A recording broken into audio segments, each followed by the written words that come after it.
A step-by-step guide how to start a drop servicing business, my whole formula how to do it. So let's start from the meaning of drop servicing, and I would say that drop servicing is selling services to customers that someone else actually does. So basically you get an order for a service that you are setting, you're putting that service on a website, and then someone else does that service, and you are basically the middleman that's connecting the two. So if you have heard about dropshipping, this is pretty much exactly the same thing, but instead of product, here you have a service, so that's the difference. So the way the business model works in here is very simple. You get whatever the amount is paid by the customer for that specific service, and then you deduct the costs for outsourcing and the cost for customer acquisition, whatever way you choose to do that, and whatever is left, that is your profit. So very simple concept. By the way, I created a blueprint for the best business model out there, so check the description. So why not Fiverr? Because I do see a lot of people saying that you should just use Fiverr for drop servicing, and yes, it is very simple because you have all of the services there already packaged very easily and you don't really need to do that much work. But at the same time, the main problem I would say is that those services are very small services. So even if you're going to put in some sort of margin on top of those services when you're drop servicing, most likely it's not going to be that big. So maybe maximum you can make a couple $100s per one gig, per one service that you're selling. But if you're doing the other way that I'm going to explain later, you can put on a margin of few $100s or even couple $1,000, so it's a lot bigger. By the way, I have created a document of 50 best growth hacks used by the biggest marketers out there. Check the link below. And another thing, when you look at Fiverr, what it works really well for is one-time type of things. So it doesn't necessarily mean that's a bad thing, but also I'll show you later how it makes maybe more sense to have something that's more recurring and not just one-time payment. So small projects, small margins. I'm not saying it's not impossible to do it. You can definitely do it with Fiverr, but what I'm saying is it's going to be much harder, and you're not going to make as much money, to be honest, because a lot of people as well, if they will see those specific gigs that look like a Fiverr gig, they might just go to Fiverr. So you need to make sure that you can somehow distinguish yourself from the cheap Fiverr services, and I'll show you what you can do instead of that. By the way, if you are finding this video useful, make sure to smash the thumbs up button and subscribe to my YouTube channel. That would really be appreciated. So the right way to do this, so what I suggest you to do and what I have done before is actually finding freelancers instead of just going to Fiverr. So you don't just go and buy a gig, but instead of that, you go to a certain website that has really cheap outsourcing and you use those freelancers. So a couple of things that happens is, first of all, on Fiverr, you'll probably end up paying more money. So in this way, you will actually be able to have higher margins. And the other thing is, what you'll be able to do, you can find different projects that are much bigger projects than just the small Fiverr gigs, and you can also have a long-term clients from this. So when you find these, and again, what you can do, just as example, you can, let's say you see a gig for WordPress design on Fiverr, and then you go and find a freelancer that does the whole thing for WordPress, the whole setup, all of that. So then you package that really nicely, you have a really nice website, all of that, and then you sell that as a premium service, as a whole package.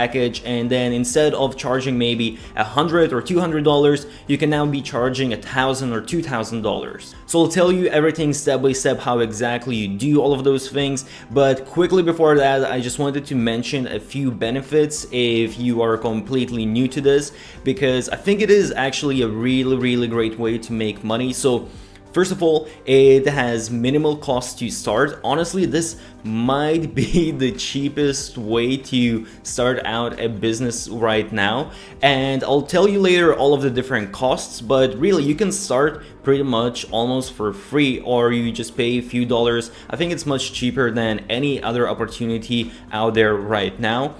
Another thing is you don't need experience, and this is really the beautiful thing about this, because imagine if you would decide to be graphic designer, for example. You would spend a year or you would spend 2 years learning how to do graphic design, how to gain all of these different skills and all of that.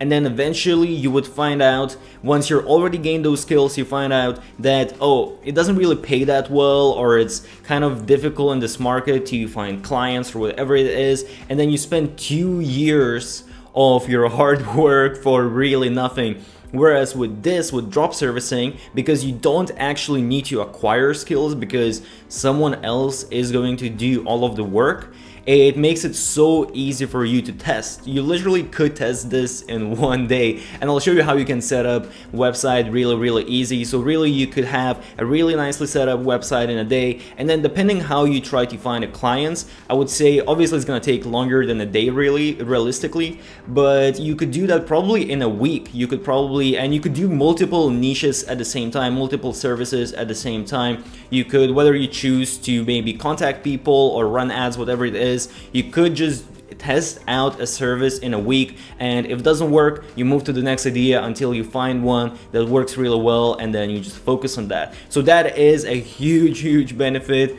It makes your life so much easier because you don't need to gamble. You can actually test things out. Another point that might seem a little bit strange for you, but taking advantage of salaries around the world. So what I mean by that is, a lot of people still up to this day, they're kind of used to hire locally, or they have different perceptions in terms of what kind of services they're getting. And I'm not going to go deep into this because I can already tell that it's hard to explain this, but the point is that, let's say you're getting a graphic designer from United States. It might cost you, let's say, $50 per hour to pay that graphic designer, and then you can find a graphic designer in the Philippines that only is going to cost you maybe $5 or $10 per hour. So it's at least 5 times less or even 10 times less, and their quality, their skills, quality of work might be the same, and work ethic might be the same. Usually, actually, if someone's from Philippines, their work ethic is even better, to be honest. So the point really is that at this exact time, there's such a huge opportunity because not everyone is outsourcing yet. Not everyone is taking advantage of this. So if you can be that middle person that actually takes advantage of the different salaries and using those skills for a cheaper price, then you can make a lot of money with this. Another really cool thing is, depending on what exactly you might also be thinking about doing, but with this, what I like is that usually when you, let's say if you're doing drop shipping, you most likely are going to be selling product once, and then sometimes you might have repeat customers, but it's not going to be as often. Whereas with this, it's quite likely that if you actually have good service, that you can have long-term customers and you have that recurring income, which is already always a really good thing to have. And as I said, it's really easy to test out niches, so that's a really beautiful thing about it. And one really cool thing as well is that you can build out a brand eventually. So honestly, I would say that be realistic at the beginning. You're not going to start out building out a brand because you will not have enough knowledge, and you need to work really fast. You need to do a lot of testing and all of that. So as the time goes by, you're going to be improving your services and you're going to develop better relationships with different customers and all of that. And then eventually, if you really find one service that works really well for you, you can actually turn that from just drop servicing into a proper brand. So this has potential to actually be you being able to create a really big brand out of it. So really quick, a few things that you can drop service if you haven't quite understood the idea yet. First of all, design. So website design, social design, brand, different designs for a brand, all of that, copywriting, market research, social media management, video editing, even such thing as customer support. So really pretty much anything out there that you can find that people need, you can drop service those services. All right, so now to the good part, and that is finding a service. So this is a whole video itself, and I honestly could talk for hours about this thing alone, so I'll just go really quick and give you a couple of ideas so you get a basic idea of how to find a service. So a lot of different methods. First of all, you could, I said not to drop service gigs from Fiverr, but you could go to Fiverr and see what type of services are working really well, and then see how you can expand on that. So as I said before, if you see that someone's doing, let's say, WordPress design, then perhaps you can do a whole setup for a WordPress website, so including all the design, SEO, all the plugins, all that kind of stuff. So that could be an idea.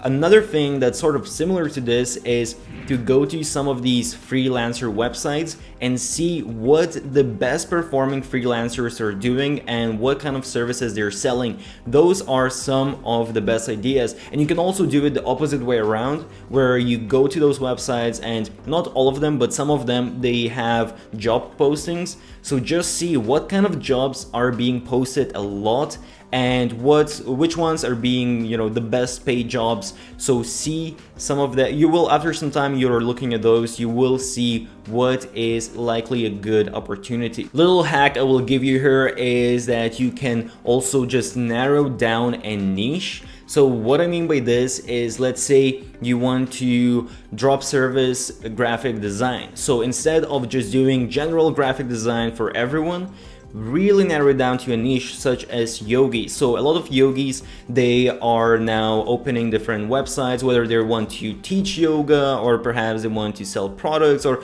whatever exactly it is.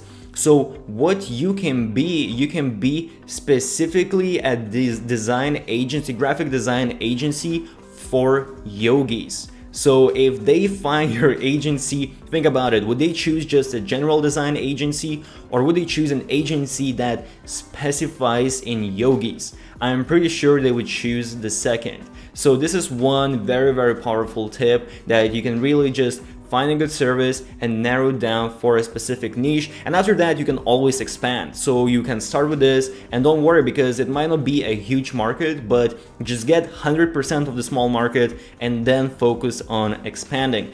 And another really cool hack for you is to find fast-growing agencies, fast-growing companies, and see what kind of services they are providing. If they're growing really fast, then that indicates that there is good potential for those kind of services. So the next step is to actually test the service, and I feel like a lot of people skip this step, they don't think about it, but it's actually really important. So first of all, obviously just go to Google Trends and see whether the demand for this is increasing or it's decreasing. Obviously you want something that's increasing over time. I don't think I need to explain that.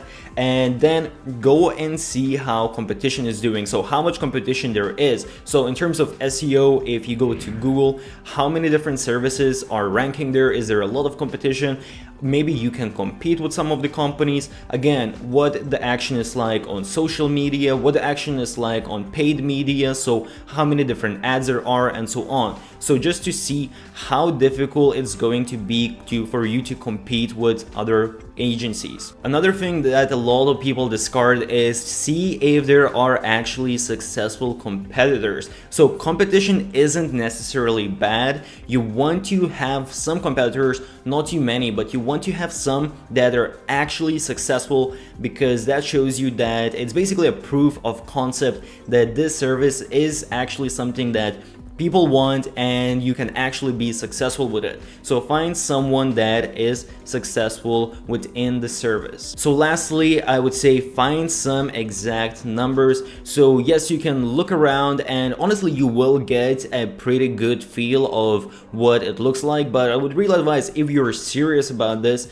find some exact numbers. So what exactly is the search number for that specific service? How much do you need to pay for ads if that's the way you're going to go? How much are these agencies charging for those services, and how much profit are different companies making? So see the exact numbers if that is possible, and obviously from that also calculate your costs, how much is going to cost for you to acquire customers, outsource, and all of that. Basically just really know your numbers. Alright, so once you have figured all of that out, the next step is you need to build a website. So first of all, you will need a domain name, which you can buy in just 2 minutes. Then you will need somewhere to host your website. So honestly, what I would advise is just have WordPress. So basically you need to get a hosting and you need to get WordPress. And if you are scared just by hearing this, believe me, it is very simple. The setup literally takes maybe 5 to 10 minutes. And I'll leave all the useful links down below in the description. But believe me, it's very simple to do that. What I would really advise is to get a professional theme. There is this theme that I absolutely love. It's amazing. You can customize everything on the front end, so you don't need to know how to write code or anything like that. It's really simple to use, and they have a lot of templates and whatnot. I'll leave a link down below in the description. I would really advise it just because it's going to save you up a lot of time, and you can build out a really professional looking website in literally 1 day. And if you really don't have money, then you can go with a free theme. That's fine, it's still going to work, but honestly I would just advise to invest a little bit of money and get something that's going to save you a lot of time. Another way that you could go about doing this, if you don't want to do WordPress, you could use something like Lead Pages, which basically allows you to create a different sales funnel, and that is also very simple to use and very easy to set up, and it actually works really well. Honestly, I would advise to get WordPress and use Lead Pages with WordPress together. So use both of those. But also, if you want to start very simple, you can use separately one or the other option. I see some people talking that you should be using Shopify for this to sell those services. Technically, you could do that, but I honestly don't see the point of doing that. When you think about how much you're also paying for Shopify, I don't really see the point, and you can't really customize that much, or well, it's really difficult compared to WordPress to customize things. So I would really not advise to do that. But besides that, when selling the services, you will need somehow to charge money. So again, you can actually have an e-commerce type of integration. So for WordPress, you can have WooCommerce, or Lead Pages already have integration themselves. So basically you can have a service that people just press a button and they purchase that service right away. Or what you can do also, you can send invoices for the services, and there are some free ways to do that. You can honestly just use PayPal and send invoice through PayPal, but there are some other programs that are a little bit more professional. So depending what exactly you need, there are a lot of different services for that. Once you have your website, the next thing is getting email service. So what this is a private email. So what this is, instead, let's say, of having your company at gmail.com, you're going to have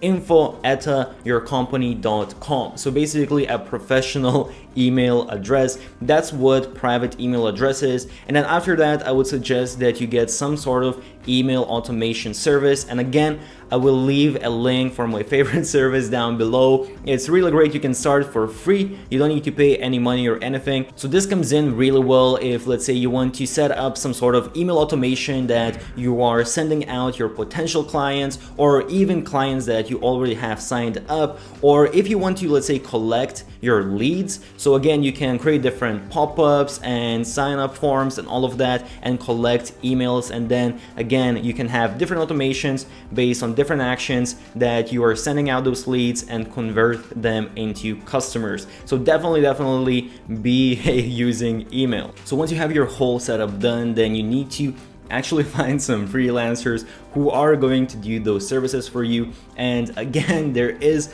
one website that I absolutely love that I use most of the time, and again, I will leave the link down below in the description. But basically what this website allows you to do is you pay one-time fee and you get connection to all of these freelancers that are very cheap, and then you just work with those freelancers. So instead of other platforms, you don't need to pay per every project that you're working, but once you're connected with the freelancer, you are just working with them. One really great hack that I have learned throughout the years is ask the freelancers to commit for a minimum time. So what this means is that, let's say when I first start working with someone, I will ask them to be available to commit at least 10 hours per week if that is required. So what this means is I'm not telling them, and usually I approach this like we're just starting out, so I want to test it out, I want to test the waters to see how exactly it's going to go like. So I'm not telling them that I'm going to give them a certain amount of work. And by the way, a lot of people, I feel like they approach this thinking that, oh, I need to hire someone full-time, so I need to invest a lot of money and I'm taking risks. But you don't take any risks like this, because what essentially you're doing, let's say a client, you sell some sort of service, the service comes in, then you contact the freelancer and you tell them, okay, I need you to do this service for me, and you told me that you're going to be able to commit at least 10 hours per week. So even if you're working on other things, you promise me that you'll find some time to do this as well. And if you don't have any service, then you were already upfront about it, that it might take you a minute to give them some sort of work, so the freelancer is not going to be mad about that as well. I think that is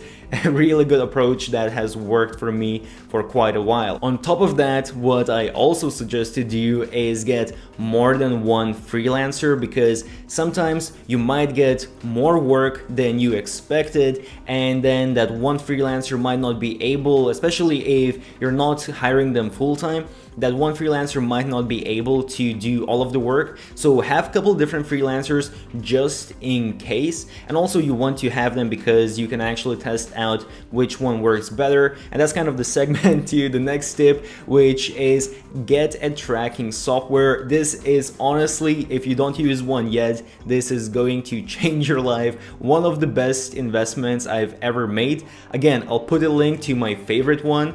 And this is amazing because it tracks everything that is done for you. So it tracks all of the time, and then you can even get screenshots of the people to see what exactly work they do. And this is very useful to A, see if they're actually doing the work they're supposed to do, and B, to just see their workflow as well. And then you can see if someone is doing something wrong, and you can actually give them some points how to change things to be more efficient and how to do things better. And then this is also where you can test out exactly how much time it takes for people to do certain projects, and then you can get rid of the people that are doing the projects really slow and be left with the ones that are doing the projects really fast and really well. So tracking software, I think, is really a must. Also, on top of that, you should get a management software, because it's simply going to allow you to get everything organized really well and just work with your team a lot easier. And believe me, you can't just start out simply messaging people, but honestly, I would say right off the bat, just get a task management software, because it's just going to make everything a lot more clear, and it's going to avoid you from making a lot of mistakes, and it's going to save you a lot of time. So believe me, it's going to help you out quite a bit. Alright, once we got all of that done, then we actually need to find the clients, and this is probably the most difficult part that people struggle with. And again, this would be a completely different videos that you can talk hours and hours about, so I'll just tell you quickly a few ideas to get sort of a perspective of how you can find different clients. So first of all, what you can do, what's pretty popular, is simply finding businesses and just cold calling them, cold emailing them, or cold messaging them. Basically somehow trying to establish a conversation with them, and then eventually trying to sell your services to them. So it's not the easiest way per se, and it's not super automated unless you again are outsourcing this, but it doesn't cost anything for you to do this. And you can even go on, let's say, LinkedIn, and you can find people through there, or you can even go to Facebook Facebook groups and message people through Facebook. So you can really, if you have no money, this is a really easy way to start out. Another very popular way to find clients is by running ads. So you can do something like Google Ads, where if someone is looking for a specific service, you can put an ad in front of them, so they're going to come across your service. And then within your website, you need to make sure that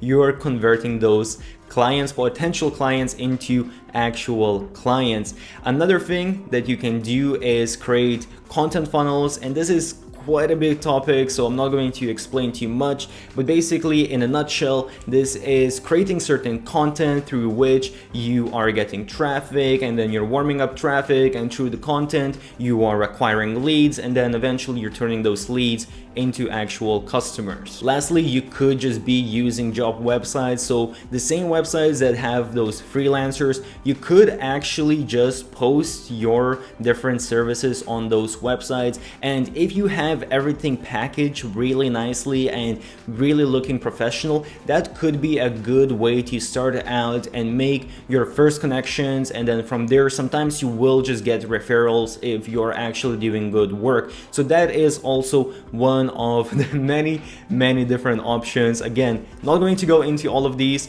Let me know if you want me, I will make separate videos on just these. So the total costs, because I know that is very important when you are just starting out. So first of all, domain, that's going to cost you $10. Then you need hosting, and if you're using WordPress as I suggested to do, then you need hosting, and hosting can be really cheap. You can find a thing hosting for as cheap as $4 a month. I usually get a little bit more upgraded hosting just because I do believe that you need to invest money to make money, so I kind of get the best. But if you just want to start out, you can get something as cheap as $4 a month. The theme that I recommend to build really beautiful websites, that costs $89. So that's a little bit higher cost that you need to put in to begin with. But honestly, when I think about how much time it saves me and what beautiful websites I can build with that, I would definitely recommend to invest that. But again, that isn't necessary. If you're really low on cash, you can start with a free theme. Email, private email is going to cost you $10. There's a really good service that I use that I think it must be the cheapest service out there. So the first 2 months actually don't cost anything, and after that it costs $10 per year. So it's really cheap. I'll leave a link for that below. If you decide to go with lead pages, then that is, well, there are a couple different options. First of all, you have 14-day free trial, so you can actually really start out with this completely for free with lead pages if you want to test it out. And after that, if you're signing up for annual plan, then they have $15 plan, $15 monthly plan. And then if you are signing up just monthly basis, then the first plan with the simplest plan starts from $37 per month. And the last cost that you need to consider is your customer acquisition, and obviously this depends depending on how you want to acquire those customers. So there are some free methods, as he said, where you can try to sell your services. Then again, you can be running ads and all of that. So that really depends on what exactly you want to do. But in general, as you can tell, the costs here are very minimal. So the last few tips before I finish. First of all, know your margins and acquisition costs. This is what I see a lot of people forget about. Be really sure about what exactly you can charge and how much it's going to cost you to acquire a customer. Try to find out a recurring service, so a service that people are going to come back and order again. If you can find something like that, it's going to make your life so much easier. It's so much easier to get money from already existing customer rather than get a completely new customer. Also, again, just want to emphasize at the beginning, really narrow it down to a specific niche and then expand it from there. If you know the topic that the service that you're getting into, that can help out quite a bit. But again, the beauty in this is that it's not even necessary to do that. And lastly, as I said, just track everything and really test things out. So even if you think you found a good service, just go further and try out other things and see, maybe you can find something that's even much better, and use the different softwares that help you to track things.